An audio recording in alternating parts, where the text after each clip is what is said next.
अब हम एक फिनोमेना के बारे में पढ़ेंगे जिस इज कॉल्ड पोलराइजेशन। पोलराइजेशन क्या चीज होती है? इलेक्ट्रोमैग्नेटिक वेव्स जो होती हैं बच्चों, इलेक्ट्रोमैग्नेटिक वेव्स, इनकी ऑसिलेशंस जो होती हैं, obviously the word electro and magnetic means इनके पास इलेक्ट्रिकल और मैग्नेटिक दोनों ऑसिलेशंस होती हैं। ठीक है। अच्छा, अब इनकी ऑसिलेशंस जो होती हैं, बल्कि मेरे पास रुके एक और एनिमेशन भी है, मैं और उसको एक्सप्लेन करता हूँ बेहतर तरीके से। देखिए, लेट्स से ये इलेक्ट्रोमैग्नेटिक वेव्स है। ठीक है जी। तो इन इलेक्ट्रोमैग्नेटिक वेव्स की जो ऑसिलेशंस होती हैं वो दोनों डायरेक्शंस के अंदर हो रही हैं। लेट्स से इस वक्त जो ब्लू वाली जो है ये इसका इलेक्ट्रिकल इफेक्ट है, और ये जो रेड वन है ये मैग्नेटिक इफेक्ट है। ठीक है। और these electrical and magnetic effect are actually 90 degree to each other. Let's say vertically up and down ये इलेक्ट्रिकल इफेक्ट चल रहा है, और बैकवर्ड फॉरवर्ड जो है ये कौन सा इफेक्ट चल रहा है? मैग्नेटिक इफेक्ट चल रहा है। तो इलेक्ट्रिकल और मैग्नेटिक इफेक्ट दोनों इफेक्ट्स जो हैं वो इलेक्ट्रोमैग्नेटिक वेव्स के पास होते हैं, और ये दोनों इफेक्ट्स हमेशा एक दूसरे के परपेंडिकुलर होते हैं, 90 डिग्री के ऊपर होते हैं। ठीक है जी। नॉर्मली किसी भी वेव की oscillation, now listen to this very carefully, किसी भी वेव की ऑसिलेशन जो है वो इनफाइनाइट नंबर ऑफ डायमेंशंस के अंदर हो सकती हैं। Up down, right up right, इस तरीके से कई डायमेंशंस में उसकी ऑसिलेशंस हो सकती हैं, सिवाय उस डायरेक्शन के जिस डायरेक्शन में वो वेव ट्रेवल कर रही है। If the wave is actually travelling forward, अगर वेव आगे की तरफ जा रही है तो इस डायरेक्शन के अंदर उसमें ऑसिलेशंस नहीं होंगी, बट उसकी ऑसिलेशन इसकी डायरेक्शन ऑफ मोशन के परपेंडिकुलर होते हुए किसी भी और पोजीशन के अंदर हो सकती है। Now back to the other animation जिसके ऊपर हम बात कर रहे थे। तो किसी भी वेव की जो ऑसिलेशंस है, यू कैन सी के तमाम डायमेंशंस के अंदर हो सकती हैं। ठीक है जी। और बेसिकली ऐसी वेव को या ऐसी लाइट को हम क्या कहते हैं? अनपोलराइज्ड वेव या अनपोलराइज्ड लाइट। ठीक है। पोलराइजेशन का फिनोमेना नॉर्मली लाइट्स के साथ हम ज्यादा यूज कर रहे होते हैं, बट हम इसको नॉर्मली वेव्स के साथ भी कह सकते हैं। ठीक है। जैसे कि हम लोग जब ग्लासेस लगाते हैं ना, हम लोग धूप के ग्लासेस लगा रहे होते हैं, जो धूप हमारी आंखों में गिरती है आके, उस धूप की ऑसिलेशंस जो होती हैं वो तमाम डायमेंशंस के अंदर होती हैं। लेकिन हम जब वो ग्लासेस लगाते हैं तो the glasses is a polarizer, एक पोलराइजर होता है, और वो पोलराइजर जो है वो बेसिकली उसकी ऑसिलेशंस को जो है वो किसी एक डायमेंशन के अंदर, एक डायरेक्शन के अंदर रिस्ट्रिक्ट कर देता है। जैसे कि ये एक अनपोलराइज्ड लाइट है, तो इसकी आप ऑसिलेशन देखें तमाम डायमेंशंस के अंदर मौजूद है। ठीक है। A particle motion of a transverse wave can be one of the infinity number of planes perpendicular to the direction of wave propagation। infinity direction में इसकी ऑसिलेशंस हो सकती हैं, सिवाय उसके जिसमें ये मूव कर रही है। This is called unpolarised wave. लेकिन अगर मैं इसकी ऑसिलेशंस के ये सारे हिस्से काट दूं, ये देख रहे हैं ये वाले, ये सारे हिस्से में कट कर दूं, ये वाला हिस्सा भी कट कर दूं, तो सिर्फ इसको मैं अलाउ करूं कि ये वर्टिकली ऑसिलेट करे, तो ये जो वर्टिकल ऑसिलेशन सिर्फ करेगा, this is phenomena is called polarization. यानी मैं चाहता हूं कि ये सिर्फ वर्टिकली ऑसिलेट करे, तो that is actually called, this wave is actually polarized. जैसे कि ये देखें, अगर मैं इसकी ऑसिलेशन को एक ही डायरेक्शन में, एक ही डायमेंशन के अंदर रिस्ट्रिक्ट कर दूं, तो this phenomena is called polarization. Polarization is a process by which wave oscillation are made to occur in one plane only, one dimension में, वन प्लेन के अंदर। This is called polarized wave. तो या इस wave को हम polarise कहते हैं, या this phenomena is called polarization. ठीक है। So if they ask you what is the definition of polarization, the definition of polarization is restricting the wave of restricting the oscillation of a transverse wave or electromagnetic wave in one particular direction or dimension is called polarization। किसी भी electromagnetic wave की oscillation को one dimension में अगर हम restrict कर दें, एक ही डायरेक्शन में हम उसको रिस्ट्रिक्ट कर दें, तो इस फिनोमेना को हम क्या कहते हैं? पोलराइजेशन कहते हैं। ठीक है जी। ये चीज समझ में आई है सबको या नहीं आई है? नॉर्मली आप लोग जो लैपटॉप के ऊपर प्रोटेक्टिव स्क्रीन्स लगाए हुए होते हैं, या अपने कंप्यूटर्स पे जो प्रोटेक्टिव स्क्रीन्स लगाते हैं, तो ये प्रोटेक्टिव स्क्रीन्स बेसिकली पोलराइजर्स होते हैं, जो कि आपके पास आने वाली लाइट को एक पर्टिकुलर डायरेक्शन के अंदर पोलराइज कर देती है। ठीक है जी। कोई क्वेश्चन है किसी को तो पूछ लीजिए। Anybody is having any question, कोई सवाल किसी को? सर आप डायमेंशंस वाली चीज एक्सप्लेन कर सकते हैं? बेटा डायमेंशंस वाली स्प्रिंग देखो, डायमेंशंस होती हैं अप डाउन लेफ्ट राइट, तमाम डायमेंशंस होती हैं। तो ये जो वेव्स हैं ये आयशा इस डायरेक्शन में भी ऑसिलेट करती हैं, इसमें भी ऑसिलेट करती हैं, इसमें भी ऑसिलेट कर रही होती हैं, इसमें भी ऑसिलेट कर रही होती हैं, तमाम डायरेक्शंस के अंदर ये ऑसिलेट कर रही होती हैं। ठीक है। लेकिन हम इसको एक ऐसी पोलराइजर से, एक ऐसे फिल्टर से गुजारें जिससे इसकी ऑसिलेशन सिर्फ एक ही डायरेक्शन में रह जाए और बाकी तमाम ऑसिलेशन रिस्ट्रिक्ट हो जाएं, तो इस चीज को हम कहते हैं पोलराइजेशन। वरना एक नॉर्मल इलेक्ट्रोमैग्नेटिक वेव की ऑसिलेशन तमाम डायमेंशंस के अंदर आयशा हो रही होती हैं, सिवाय उस डायमेंशन के जिसमें वो ट्रेवल कर रही है। समझ आ रही है बात? ठीक है। सर तो फिर लाइक दूसरे डायमेंशंस में पॉसिबल सिर्फ इलेक्ट्रोमैग्नेटिक वेव्स के लिए होते हैं, पर दूसरे वेव्स के लिए भी? नहीं बेटा, तमाम वेव्स के लिए नहीं होता, सिर्फ ये फिनोमिना इलेक्ट्रोमैग्नेटिक वेव्स या ट्रांसवर्स वेव के लिए होता है। नॉर्मल जो ट्रांसवर्स वेव होती हैं जैसे कि पानी की वेव्स होती हैं, उनकी ऑसिलेशन एक ही पर्टिकुलर डायरेक्शन के अंदर होती है। लेकिन सिर्फ इलेक्ट्रोमैग्नेटिक वेव्स की जो ऑसिलेशन होती है वो एट अ टाइम कई डायमेंशंस के अंदर होती है। ठीक है। लेकिन ये फिनोमिना सिर्फ किन वेव्स के साथ हो सकता है आयशा? ट्रांसवर्स वेव के साथ। पोलराइजेशन का फिनोमिना हम लॉन्गिट्यूडनल वेव के साथ नहीं कर सकते, क्योंकि उनकी ऑसिलेशन ही उसी डायरेक्शन में होती है जिसमें वो ट्रेवल कर रही है। सही है ना? तो ये चीज याद रखिएगा कि पोलराइजेशन का फिनोमिना सिर्फ ट्रांसवर्स वेव के साथ हो सकता है, लॉन्गिट्यूडनल के साथ नहीं हो सकता। सही है। और क्वेश्चन यस कोई? सर। किसी और को कोई सवाल है? Imad, Asad, Zaid, Ayesha, Fariha, no Zarif, sir. No sir. Sir no sir. Saeed, कोई सवाल है बेटा? No sir. अच्छा, अब इसकी रिस्ट्रिक्शन हम करेंगे कैसे? How we can restrict this wave to oscillate in a single dimension? तो हम इसको एक एक मटेरियल में से गुजारेंगे जिसको हम कहते हैं पोलराइजर। जैसे कि हमारे पास एक वेव है, उसको हम एक ऐसे फिल्टर से गुजार रहे हैं जो वर्टिकल फिल्टर है। तो वो वर्टिकल फिल्टर जो है वो हॉरिजॉन्टल वेव या हॉरिजॉन्टल इफेक्ट या हॉरिजॉन्टल ऑसिलेशन को आगे नहीं जाने देगा, जबकि वर्टिकल ऑसिलेशन को जो है वो आगे जाने देगा। ठीक है जी। ये तो डिफ्लेक्शन हो गई। यहाँ पे इतना अच्छा बेहतर इसने नहीं एक्सप्लेन किया इसको पोलराइजेशन को। रुको मैं दूसरी एनिमेशन में आपको दिखाता हूँ, इस वाली एनिमेशन में दिखाता हूँ। देखिए ये हमारे पास दो पोलराइजिंग फिल्टर्स हैं। ठीक है। वेव्स हमारे पास इस वक्त दो डायमेंशंस में ऑसिलेट कर रही हैं, एक वर्टिकली एक हॉरिजॉन्टली। ठीक है। और इस तरीके से हम इन वेव्स को आगे भेज रहे हैं। अच्छा, एक बात बताइए, ये जो फिल्टर है अभी, ये वर्टिकल फिल्टर है या हॉरिजॉन्टल फिल्टर लगा हुआ है आपके पास? जी, सर वर्टिकल। वर्टिकल फिल्टर है। ये वर्टिकल फिल्टर है जारिफ, तो इसका मतलब है ये वर्टिकल वेव्स को आगे जाने देगा और हॉरिजॉन्टल इफेक्ट को रोक लेगा। समझ आ रही है बात? जी सर। तो अब मैं जब इसमें से वेव को भेजूंगा तो आप देखिएगा कि ब्लू वाला इफेक्ट आगे चला जाएगा जो कि वर्टिकल इफेक्ट है, और रेड वाला इफेक्ट जो है वो रुक जाएगा। समझ आ रही है बात?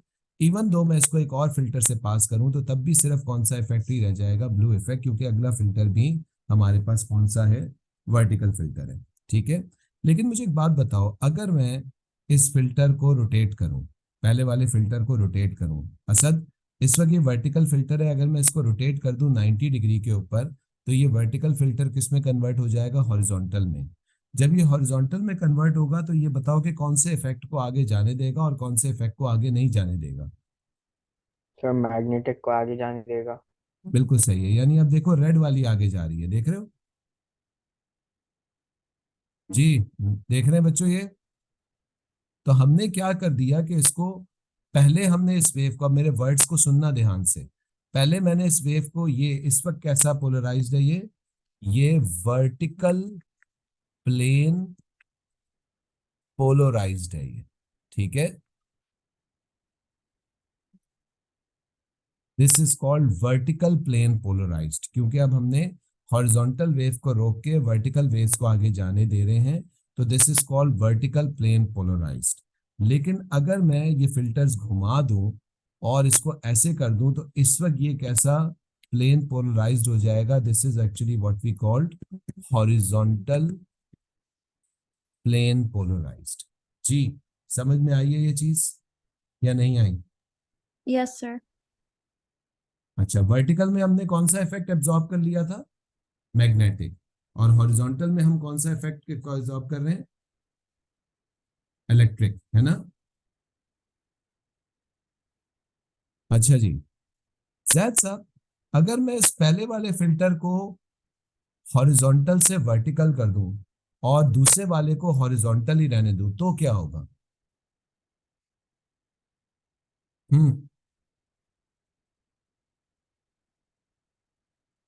जैद, आवाज आ रही है मेरी?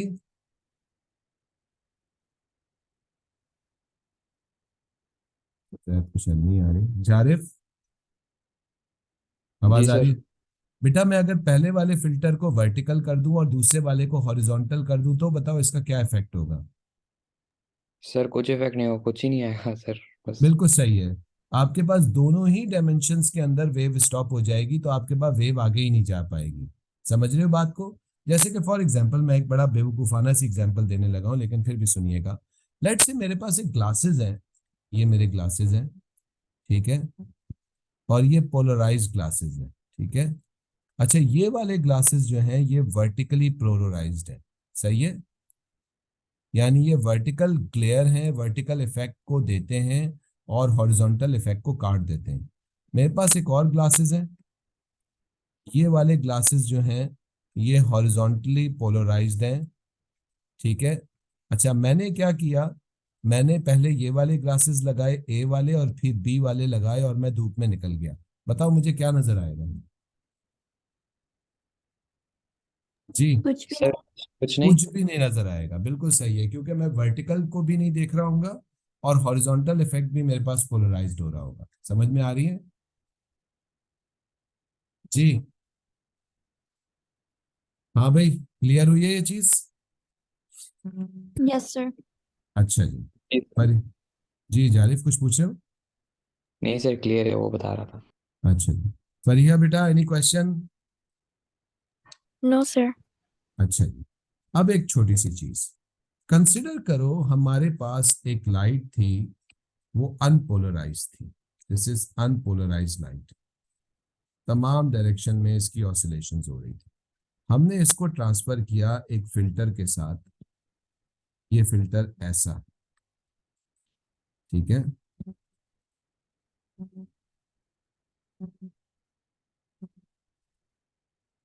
जी, असद साहब, बेटा जब इस फिल्टर में से ये लाइट गुजरेगी तो ये किस प्लेन में पोलराइज्ड होगी लाइट? जी बेटा, वर्टिकल। वर्टिकल में पोलराइज्ड होगी, यानी वर्टिकल इफेक्ट मुझे मिलेगा आगे जाके या हॉरिजॉन्टल इफेक्ट मिलेगा?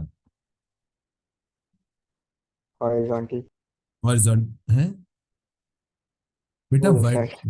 वर्टिकल इफेक्ट मिलेगा, हॉरिजॉन्टल इसमें एब्जॉर्ब हो जाएगा सारा। और ये पोलराइजर कैसा है? वर्टिकल, तो मुझे सिर्फ वर्टिकल इफेक्ट मिलेगा, सही है ना? यानी ये आपके पास क्या हो गई? प्लेन पोलराइज्ड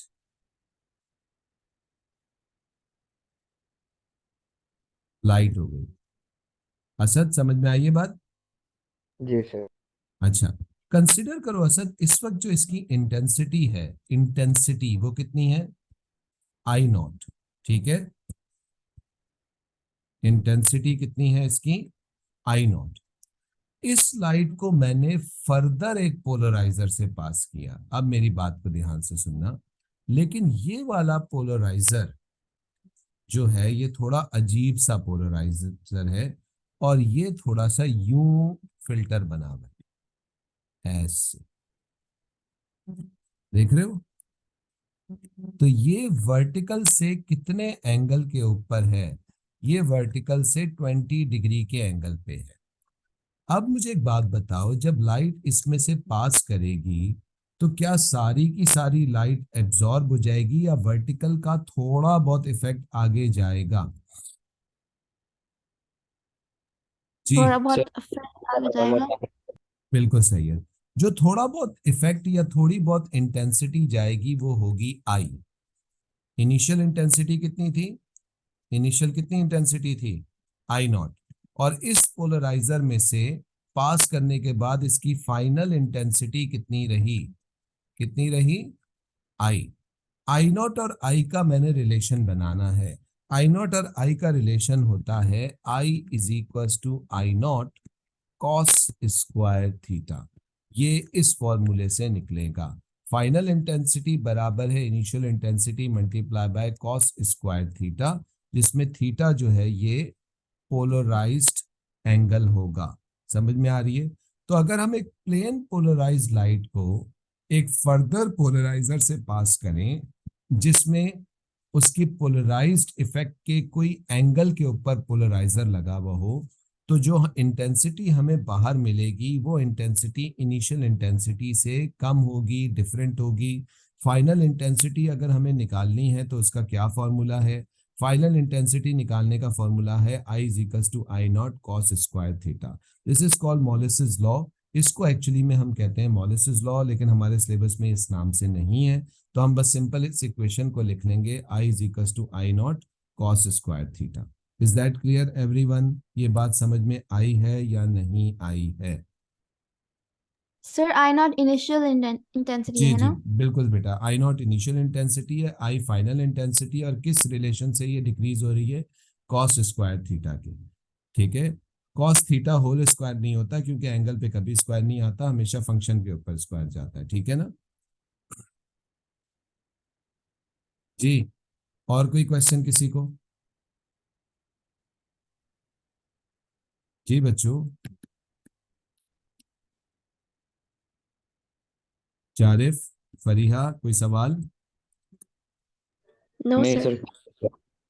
ठीक है, कॉपी किया ये? असद बेटा एनी क्वेश्चन? जैद, हिमाद बेटा कोई क्वेश्चन है? No, sir. हिमाद कोई क्वेश्चन नहीं है? No, sir. ठीक है, मैं जो सवाल दिखाने वाला हूँ पास पेपर का वो तुम ही सॉल्व करोगे। सही है? अच्छा जी, ये हो गया, छाप लिया ये?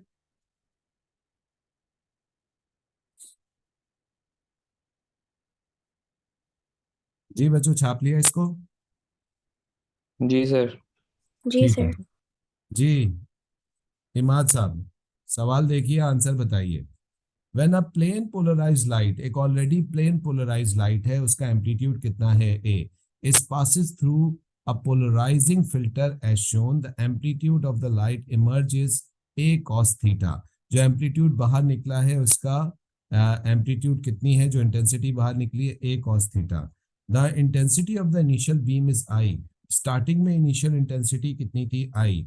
What is the intensity of the emergent light when theta is equal to 60 degrees? जो लाइट बाहर निकली है उसकी फाइनल इंटेंसिटी कितनी होगी? जी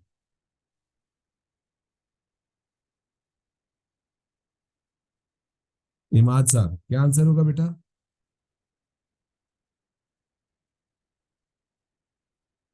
इमाद, Sir, A? बिल्कुल सही है, शाबाश। तुक्का मारा है क्या? No, sir. कैसे सॉल्व किया बताओ जरा।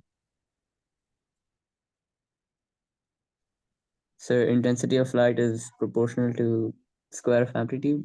अच्छा चलो, हाँ वैसे भी वैसे सॉल्व हो सकता है, बिल्कुल सही है, लेकिन इस फॉर्मूले से भी तो सॉल्व हो सकता है। देखो, फाइनल इंटेंसिटी है एक्स, इनिशियल इंटेंसिटी ऑफ आई, और क्या रिलेशन होता है? कॉस स्क्वायर थीटा का है ना।